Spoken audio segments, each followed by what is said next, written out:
Opera lovers are in for a treat as Charleston Opera Theater brings one of the most joyful comedies in the repertoire to the stage. Well, here to share more on Il Barbiere de Seville, also known to us English-speaking folk as the Barber of Seville, is Benjamin Taylor, who will be portraying Figaro, that deep baritone voice. Yes. Wonderful to have you. Glad to be here. Did I butcher the Italian No, title? you were very close. Sevilla. Sevilla. Yeah, Okay, yeah, I don't know that I ever heard it pronounced that way. So thank you for correcting me. Yeah.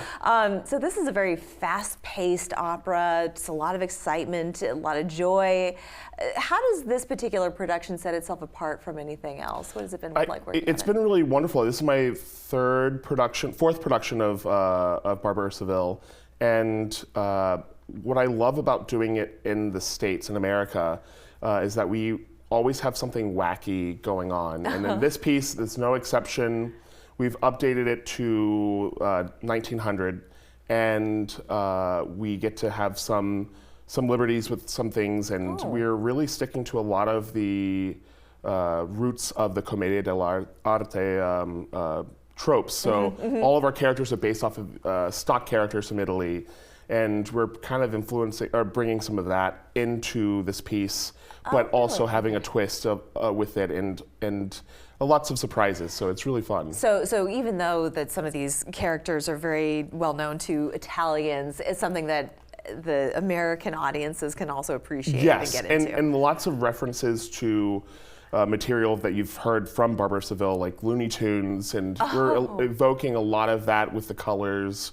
A lot of the actions are kind of morphing into Looney Tunes-esque comedy without being too wacky, but something for everyone. Yes. You know. Well, it's a very well-known opera as well, and it's a huge favorite among a lot of both opera fans and the layperson too. Yes. I mean, when you sing Figaro, you know, everybody knows that, right? Yes, absolutely. It's the one thing where I tell new opera goers when you should see Bohème or you should see Barber of Seville, and they're like, "What's Barber of Seville?" And I'm like, "Figaro, Figaro, Figaro," Yeah, and they're like, yes, "Oh, please do it for us. yes, Do it for Figaro, Figaro, Figaro, Figaro." I love it. And as only you can. Yes, and and they're like, "Oh, this one." I'm like, "Yeah, I'm not going to stand on Elmer Fudd's head and massage, but you get to see where a lot of the music, you get to hear a lot of the music, you get to see a lot of the action and see a lot of the references from the cartoon." Yes. And it's really something for everyone. It's something for the kids, something for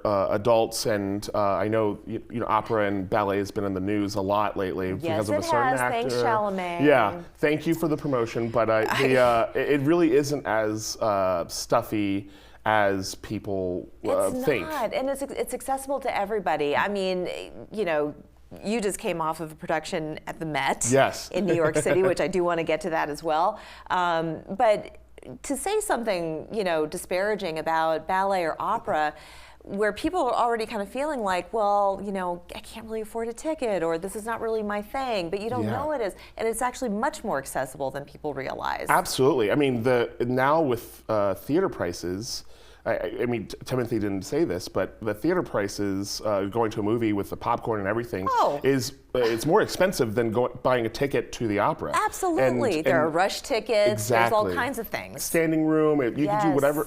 Lots of options. And if you're worried about a language barrier, there's always super titles or surtitles. Super will be above, or surtitles will be below. And you can look at the words of what we're saying, and then look at the staging, and you can piece it together. If you've watched any kung fu movie, or if you watch any French esoteric film, you're going to be fine. It's going to be okay. Well, it is true, and your life is not quite the same after you leave the theater. No. It has an indelible mark on the soul, on the heart, on the mind. I mean, it really gets you to think. And seeing a live production is just so enriching.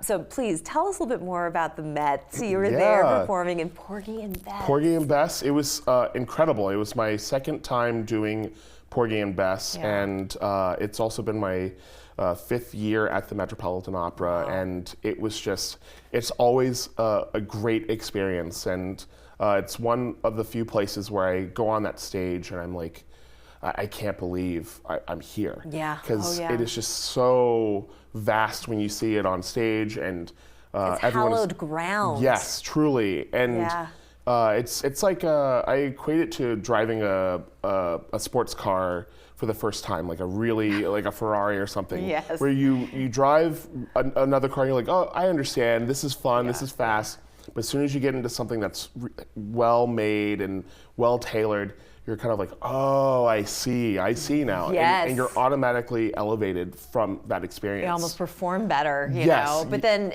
for the audience as well, it's such an elevated experience. Totally. But I have to say, the audiences here in Charleston, and you can maybe speak to this, you go from the Met to Charleston, a much smaller town, but you do feel the love here. Oh my goodness!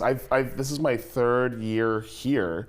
I did a production last year, I think, with La Boheme. Yes. And I worked with Spoleto Festival, and it's one of my favorite places to be. Is it really? Yes, and Charleston Opera Theater is such a wonderful company. It's a small company, but they have a lot of heart, and they really look out for the singers, and they are very in tune with the community and wanting to show what real opera is about, and what made singers like me and my castmates gravitate to this art form. And most people don't have to become a singer.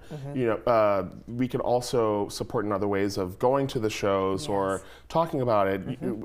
Whatever, you don't have to be in the arts. You can help volunteer time. Definitely. And I think that's that community building is what is very important with arts, especially live arts, because you have a piece of it, you have a stake in it, whereas some other education. Yes. Education is so very Oh important. my goodness. And we're trying to get better at that too. Yes. You know, but it certainly helps having such talent come here on our stage so we can give it to our audiences. Totally. Well, I got to tell you, Barber of Seville, do not miss the Charleston Opera. It's going to be performed Friday, March 27th and Sunday, March 29th. And this is going to be at the Sotile downtown, so please don't miss it. It's going to be wonderful. Yeah, it's going to be a great production. Thank you so much, Benjamin. Thank you. Thank you for having me. And break a leg. Thank you. We'll be back after this.